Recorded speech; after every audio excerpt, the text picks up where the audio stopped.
Welcome everybody back again to Borak Overseas episode 7. Oh my goodness, we're at 7, it's more than 5. That is, when I first started this with Mohan, which is my co-host, who I don't know who isn't here to join us today, but that's okay.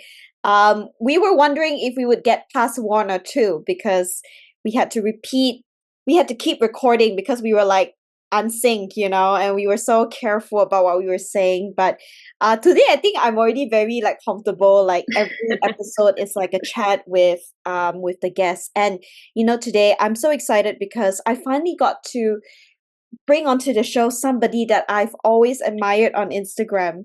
Because like Oh, sometimes you guys don't you, I don't know if you guys ever like follow people on Instagram. And you always like really want to talk to them, but oh, you're like, if I message them, I think that I scared they never see my message anyway. But mhm. I took a chance, and I'm so glad that she said yes, and here we are today.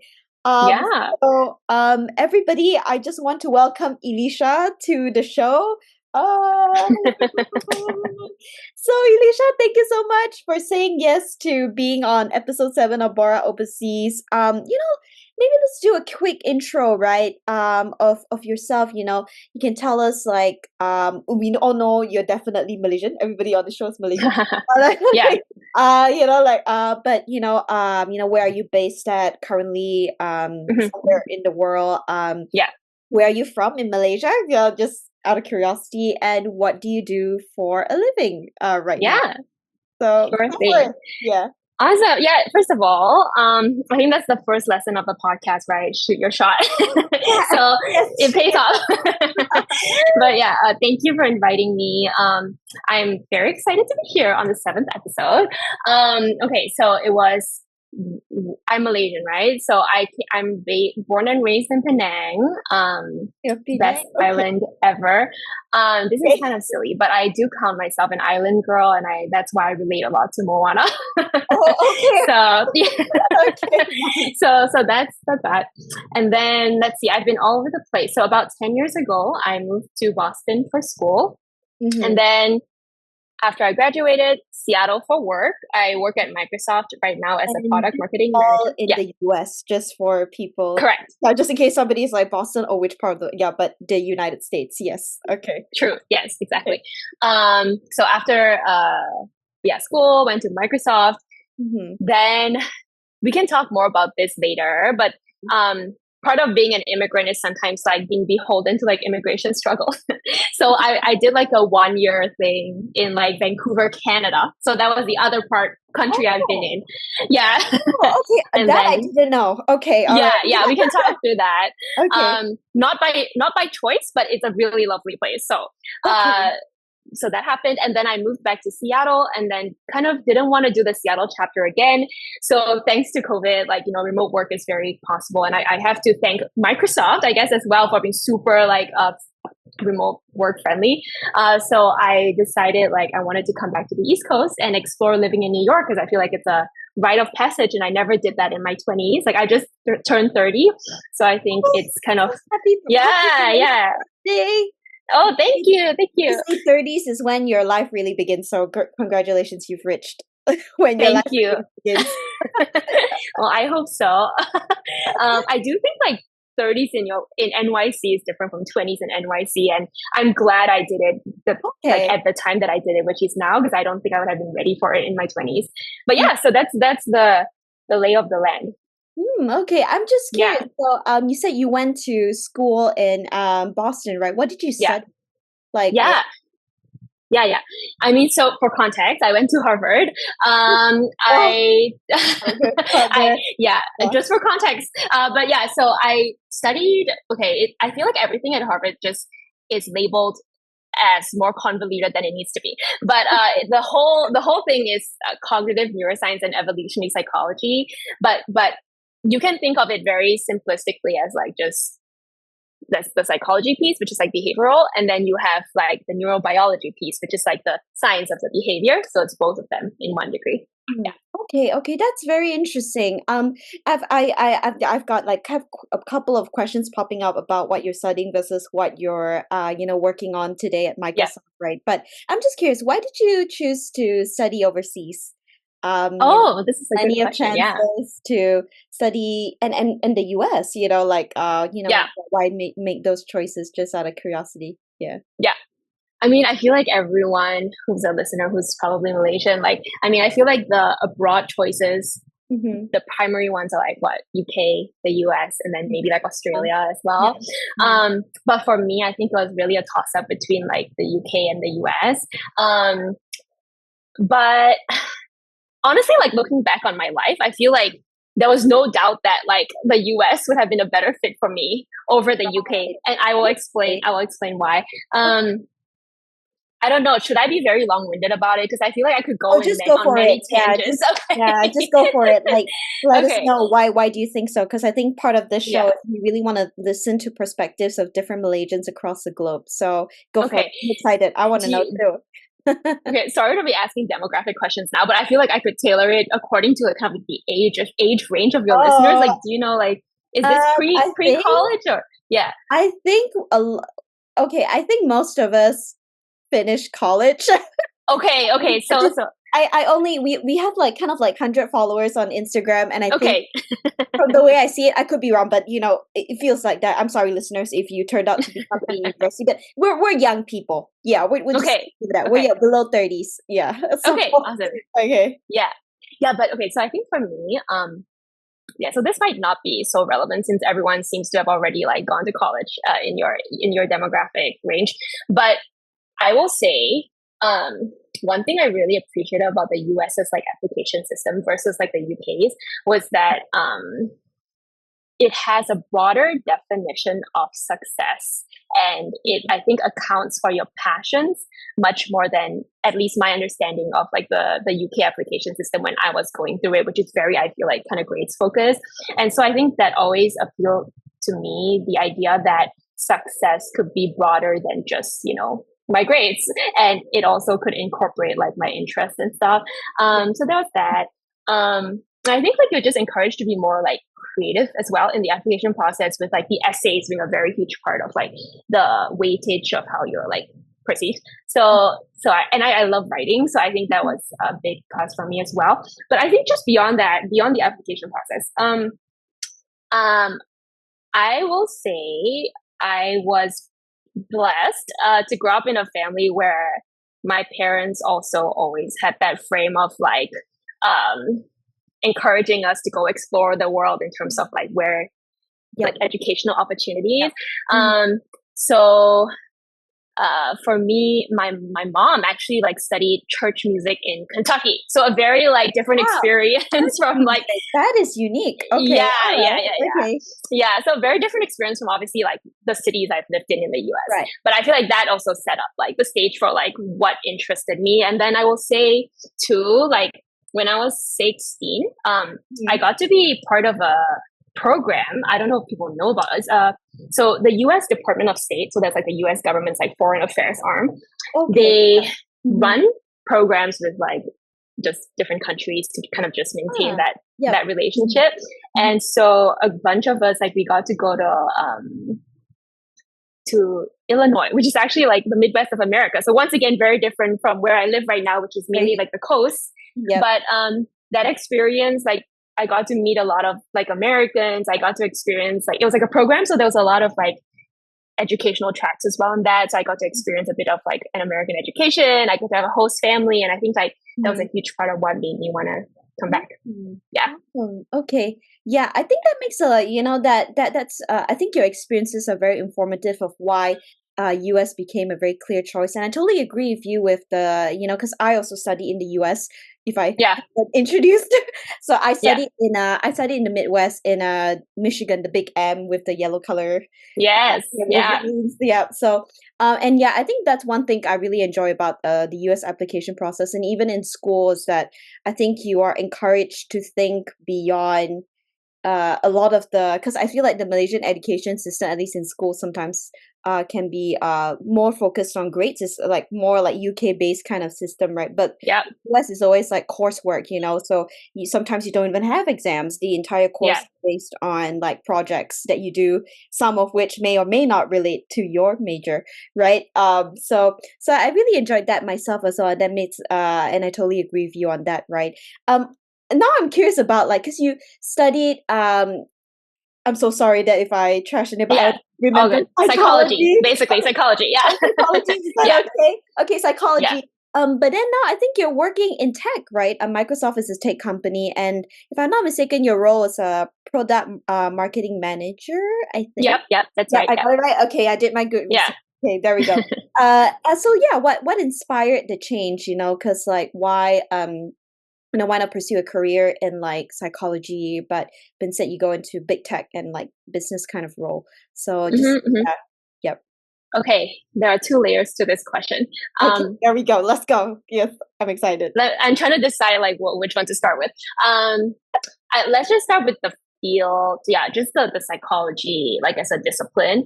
Like, I think you're right. You can either broadly go into like, I guess, academia or the medical like psychiatry route. I don't know if that's a medical profession. I might, or psychologist. Okay, I don't know. See, I don't even know, but it's one of Okay, those. And okay. then the third one is like just going into corporate.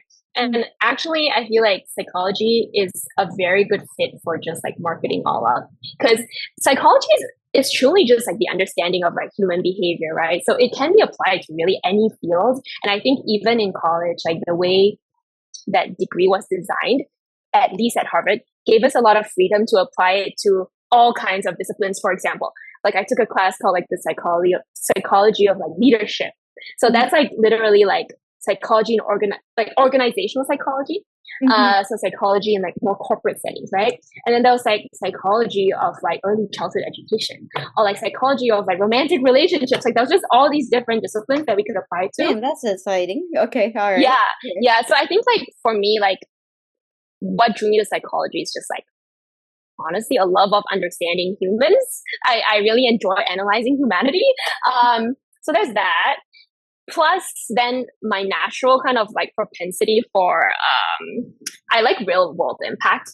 Like I feel like academia would have been a little bit too maybe I don't know, not like Far real from world the impact enough for me. yeah, Yeah, yeah, right. exactly. How do you see your impact? Yeah, that's true. Mm-hmm. Yeah, yeah. And yeah, so I think, and then I feel like at that point, like Microsoft had some really cool like ads. I feel like they were becoming kind of more creative with their marketing as well. So I think creativity is something I'm really passionate about as well. So I feel like that was a good role that brought together a lot of my passions. Okay, Yeah, I'm curious. What do you actually do as a product marketing manager? yeah, Just in yeah, case maybe yeah. this No, role is that's a great more question. popular in Malaysia or Yeah, yeah, what yeah, to whoever. Yeah, go for it. yeah. Yeah. Okay, let's see. So I know I just said ads, Okay. but that's not what a product marketing manager really does. And I think if I if I could go back to myself, like when I was like applying for jobs, like I would want to tell myself this. So it's good that we're talking through what a product marketing manager actually is, Okay. because I feel like people look at marketing and they're just like, oh, ad campaigns, right? Which is like a part of it. But I think at least at big tech firms, it's actually a lot more of a strategic role with some storytelling. So like creativity is part of it, but I wouldn't say it's at the forefront. Like the forefront is still like strategic chops, which is cool. That's also a good like skill set to learn. But to explain what a product marketing manager does, I will kind of paint the scene, right? So in a tech company, there's the people who build the products. So it's like engineering on one side. Yeah. And then there is sales, which is like the people who are directly interfacing with the customer, which is like you got all of us. We're all customers of tech. Yeah. So, but then I would say marketing then is that middle person between engineering and sales, which talks to the customer, which creates that connective tissue of like taking what engineering is building, building what we call a messaging and positioning framework, which is really just like shaping the story around how what is built serves the customer, and then creating all of the other assets like pitch decks or like, I don't know, battle card, like compete stuff, and then like providing it to the salesperson who then interfaces with that customer. Right. Yeah, but I will say like broadly though, like the product marketing function can be bifurcated into like inbound and outbound. So like inbound would be taking insights from the customer and then like also bringing it back as marketing to the engineering people, being like, this is the features that the customers want. Yeah. Okay. And then outbound is more like go to market. So like utilizing all of the channels at your disposal, like, I don't know, like web, like paid social, like events, and like actually marketing that product or service to the end customer. Yeah. Okay. That is a very that's a very detailed explanation with very comprehensive as well. And that actually reminds me a lot about strategy consulting sometimes, like a little bit, but maybe more on the ground because you interact with a lot with engineering teams as well. And I say that because just to let you know, I have a background in strategy consulting, and I've always been curious about product managers do. So really cool. Now maybe let's shift a little bit about life living overseas, right? So you talked to maybe just a very simple question. What's it like as a Malaysian living overseas, right? And that can also cover what kind of, you gave us a little bit of insights how there's a little bit of immigration stuff where you had to so maybe you can touch a little bit about that, and also maybe just like general go for it. Okay. We can do like pros and cons, but if I'm rambling too much, like just feel free to stop me and ask like another question if you're interested. Don't worry about it. Just go for it. I'm excited to hear from you as well. Okay, let's start with the cons because that's just a better arc. But okay, so okay, cons. Let's just start with the immigration situation, which I already teed up. But at least in the US, and I can't really speak for like UK or Australia or whatever, I think it's a known fact that the immigration system isn't the most conducive. Like you could have spent, for me, like literally 10 years of my life here and still have issues getting a work visa. So for me, I mean, I don't want to like get into the details though. If people like want to reach out to me, they can, and then I'll tell you the details. But I would say a con here then would be the fact that it's ironic because I think like when you move to the US, like one thing I love about the US is like just this emphasis on autonomy.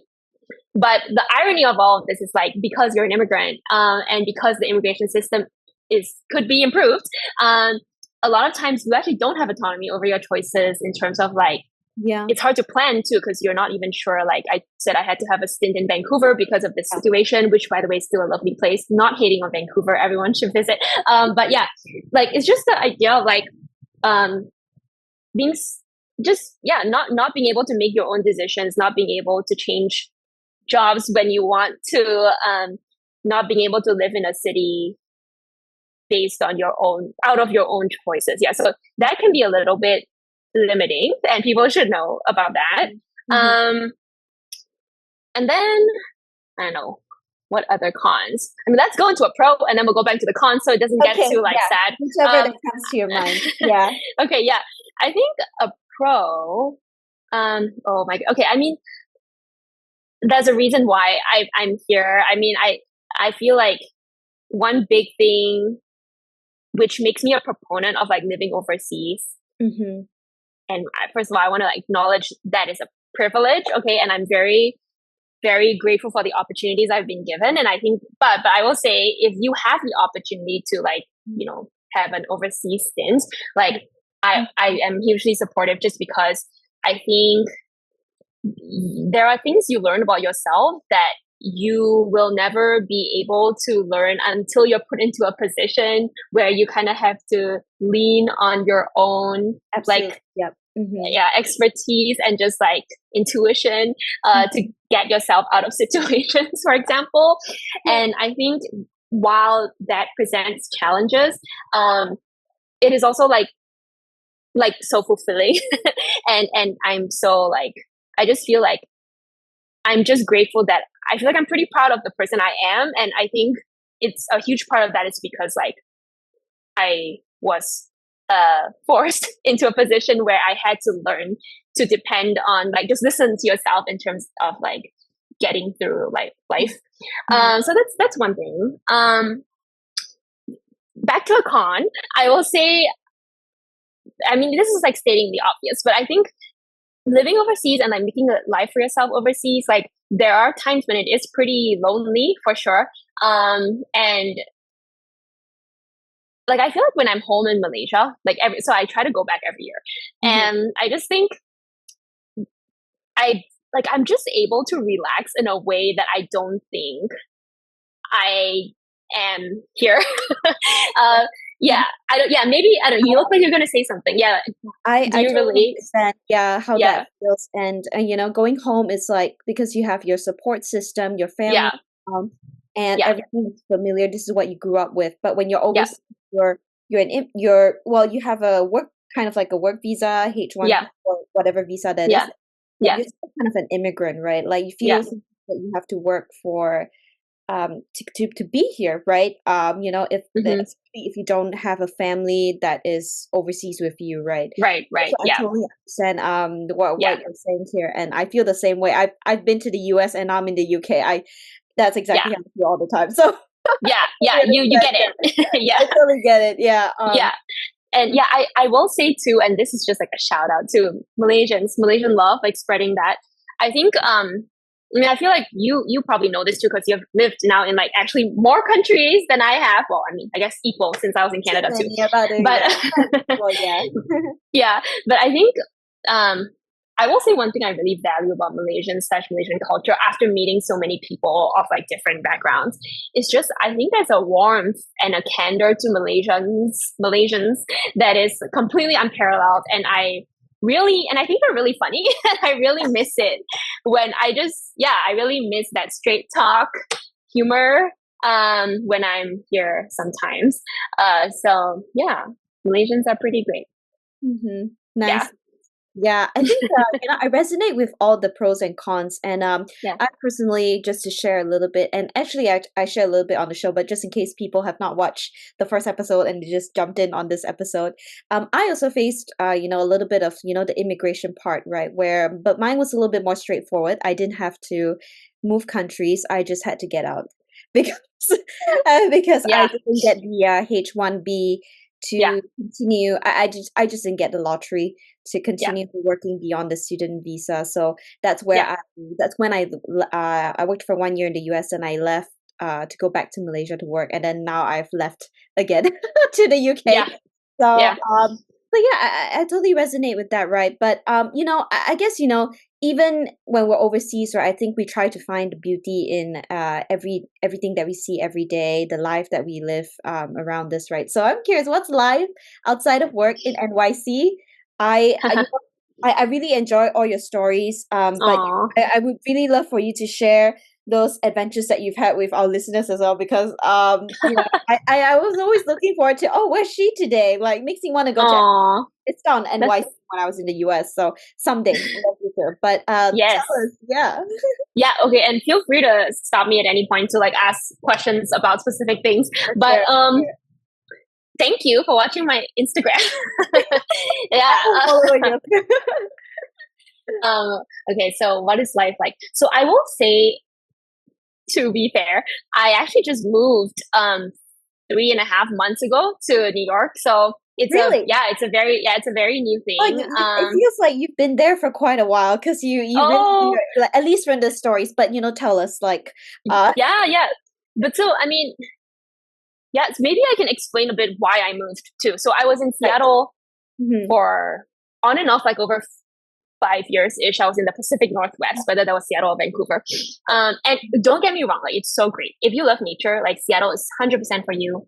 I like nature, but I think at some point, as a not total nature girly, I think like I just wanted more city in my life. And I think I've done the hikes, so I have enough of that. But so that kind of inspired the like maybe moving to New York would give me like just a new perspective on life. I just needed to change things up after COVID as well. And I feel like from COVID, I think one thing we all learned was like, don't wait. If you want to do something, just go Yeah. for it, Yep. And Everybody's like after COVID, it's like just release, like let's just go travel exactly, the world right now because you never know when the next COVID exactly, touch wood. exactly. Yeah. Yeah, no, exactly. Like nothing is promised. So if you have the means, then go for it, right? So yeah, that was kind of the thought process. And also I would say, during COVID, now I'm saying something that I feel like I haven't said to many people, but like during COVID, I kind of went through a creative renaissance where, Okay. yeah, I mean, we can go more into this if this interests you slash the viewers, but like, I feel like especially as I've grown up, it's very ironic because I think the more I grow up, the more I want to make the little me proud. And I think as, I don't know, a type A student. Like I feel like growing up is just like grades, and then like in college was like getting a good job, and like very thankful for all the opportunities I've been given.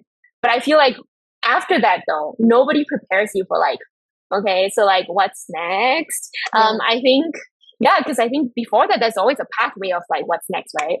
And I think for me, what's next now is like I enjoy my job, but I also think like acting on my passions and my strengths and making the little me proud is now a very important thing in my life, as well as I'm entering my 30s. And that kind of catalyzed the whole like New York move as well. Cause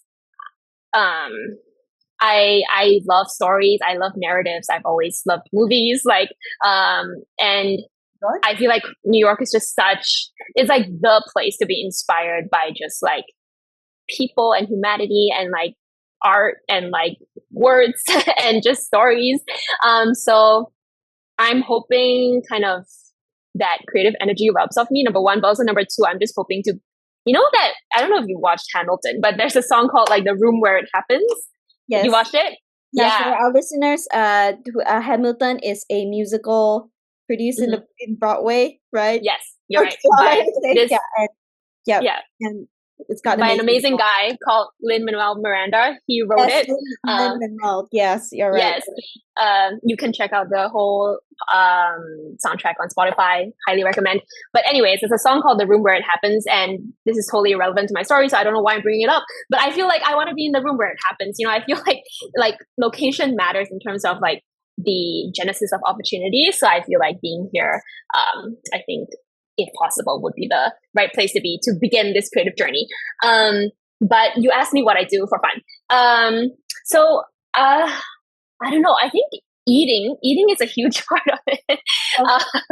I am Malaysian. Are you I mean, I feel like all Malaysians, you kind of have like food.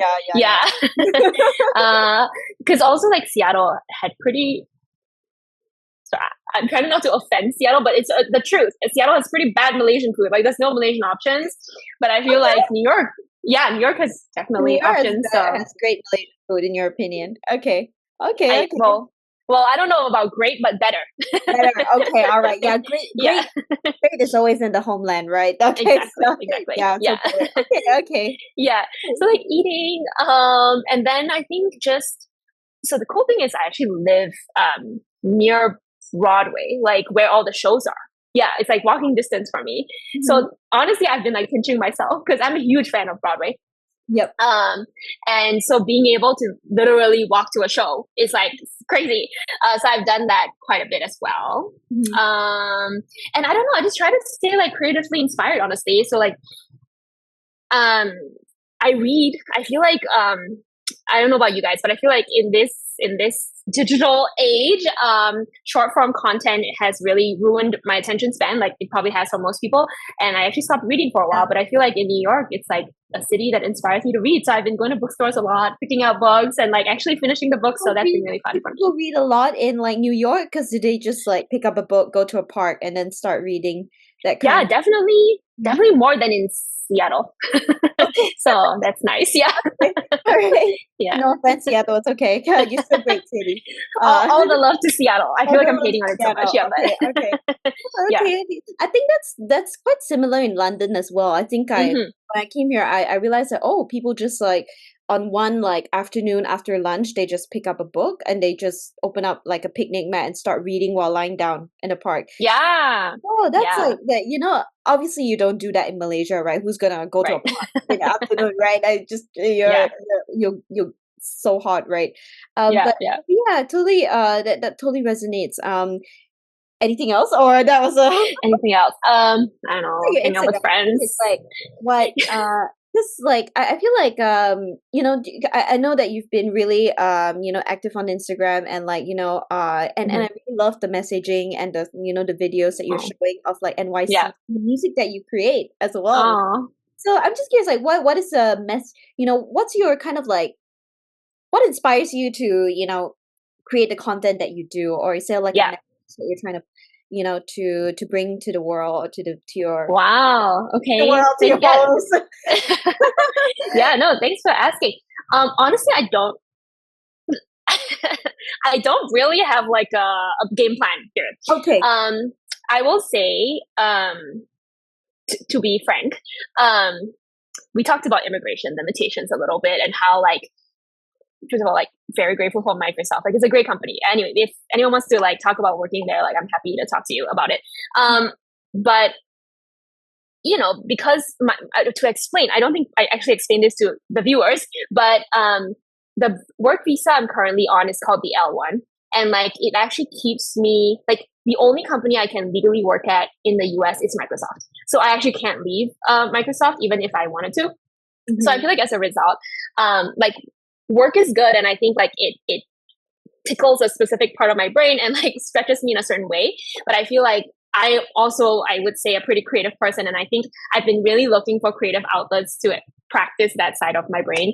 Mhm. And honestly, Instagram has been that for me. It's kind of like an outlet, it's an escape, and I feel like everyone who watches has been super sweet about like being super responsive. So like it makes me like want to make more stuff.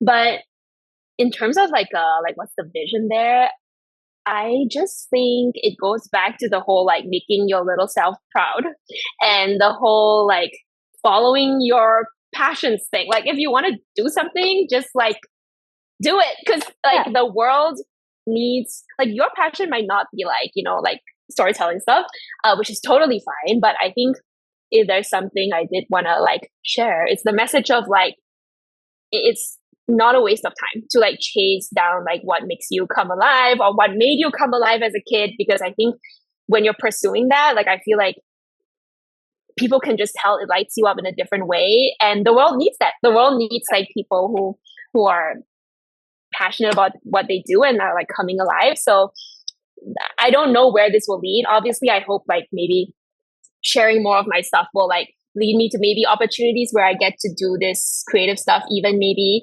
more permanently, like actually make money off of it. Not in a like capitalist way, just more in a like, if this is what I love, I want to be able to make a living out of it. Mhm. But we'll see. Like We'll that's see. why I Yeah. moved to New York Yeah. too. So Yeah, yeah, yeah, we'll see. Yeah, yeah, sometimes it's just waking up and doing what you like and just see where it yeah, takes you, right? Same thing for exactly. this podcast, I guess. Yeah, I saw a lot of people podcasting and we're just curious. yeah, So here we are. yeah. And we No, got a great I title. would love to hear more about that too. Like so kind of you just saw people doing it and you were like, what if we Uh, tried? yeah, so yeah, for context for listeners who did not watch the first episode, no worries, you can share a little bit here. But Yeah. so a friend of mine, I call him my boss because we just call each other boss. In Malaysia, people like to Yeah. call Okay. boss, Yeah. right? Yeah. So he had an idea. Mohan had an idea that there's never been a podcast that I've heard where we talk about Malaysians living overseas. Yet there are so many Yeah. different stories, Yeah. and Yeah. lessons learned and different careers. Right. So I was like, that is true, because I listen to a lot of podcasts, a lot Right. of Yeah. Malaysian podcasts and also overseas type. And I was like, that is true. Nobody has done that. And I was like, that's a great Yeah. idea. Let's do it.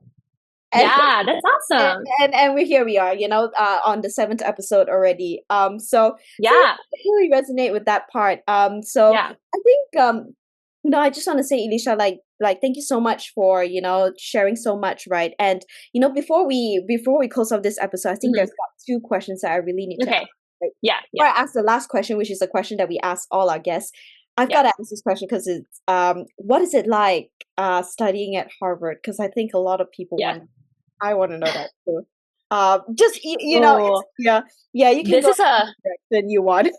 yeah, this is a broad question, and I could either do a short version or a very long version. So I'm trying to decide what to say. You But can definitely, do once again, yeah, once again, like if I say something and you want to learn more, just ask me a question and I'll yeah, continue for speaking. sure. We'll share Um, how you're like. Harvard. Mm-hmm. Yeah, yeah. Okay, honestly, Harvard was a dream come true for me. It was a miracle. I don't know if people know, but like well, it's miracle, but also like hard work, obviously, and preparation. But like I would say, I don't know if people know, but like I wanted to go to Harvard ever since I was like 8. So it's just been yeah. So No one's more. it's just something I've like worked towards for the first like almost 20 years of my life. And yeah, it's interesting because I feel like we're talking a lot about create. Like I was talking a lot about like what's next and like creative dreams as well. I would say like my first dream was Harvard, right? And then I think I got in, and then like it was like so formative, and I will talk more about it. But after that too, there's the idea of like I need to find a new dream. That's actually a line from Tangled. If people are fans of that Disney movie, but yeah, so I feel like what I'm doing in my 30s is kind of like pursuing that new dream. But okay, whatever. Going back to the question,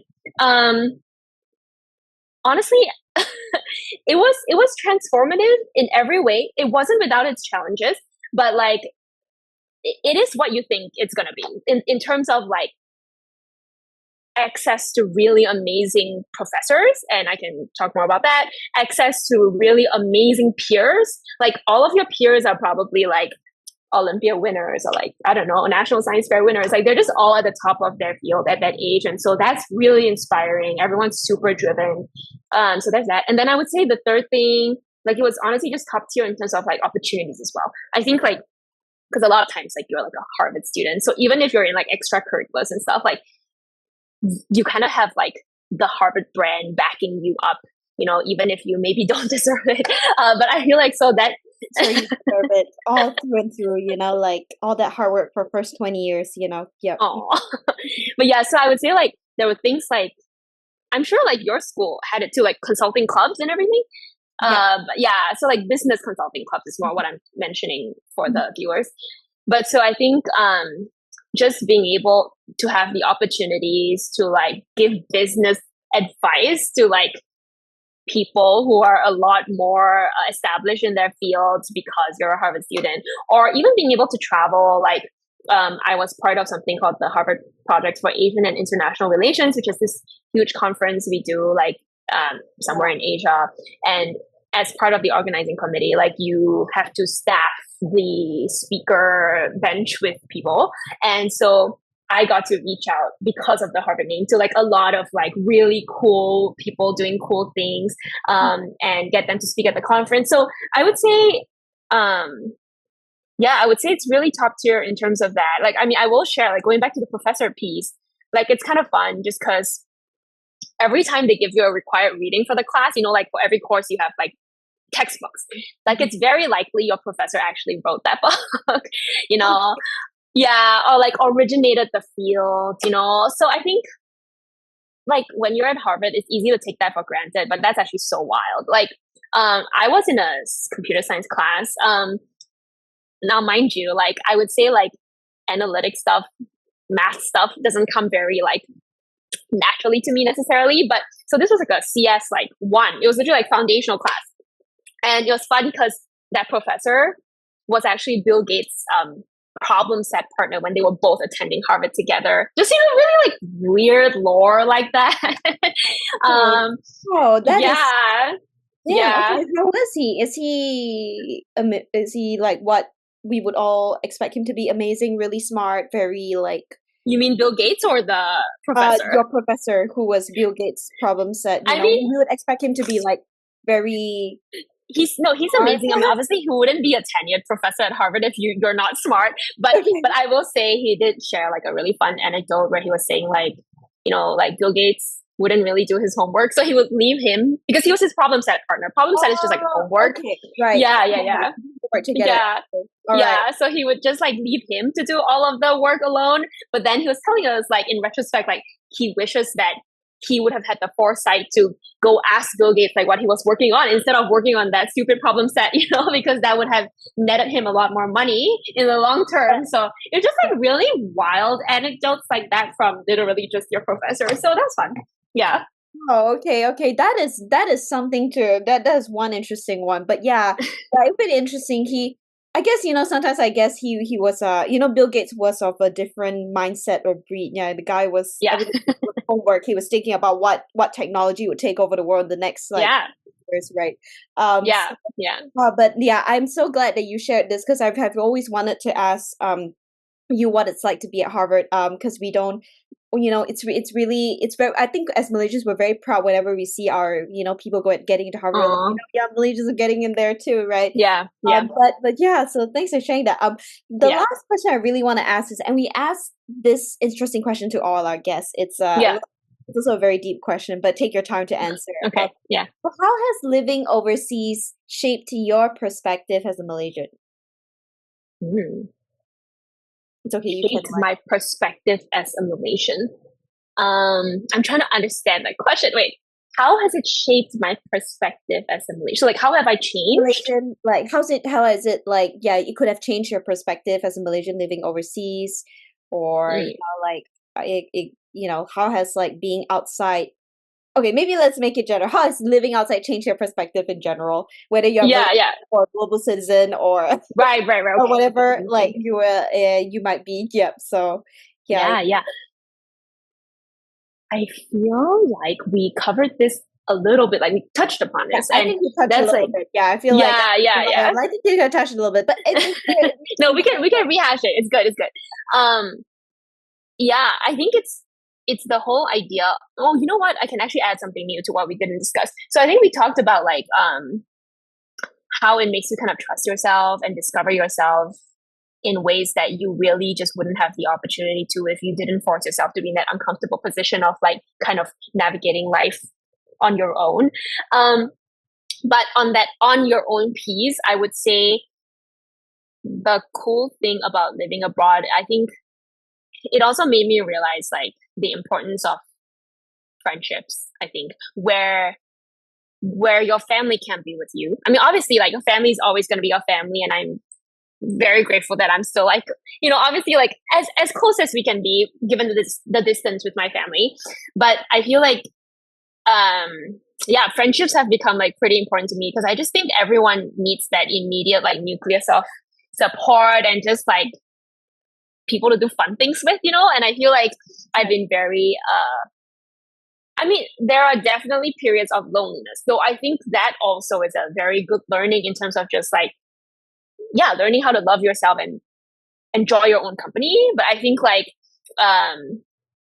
the idea of like chosen community too is like very important for anyone who's looking to live overseas. Yeah, yeah, chosen community. So you mean like yeah.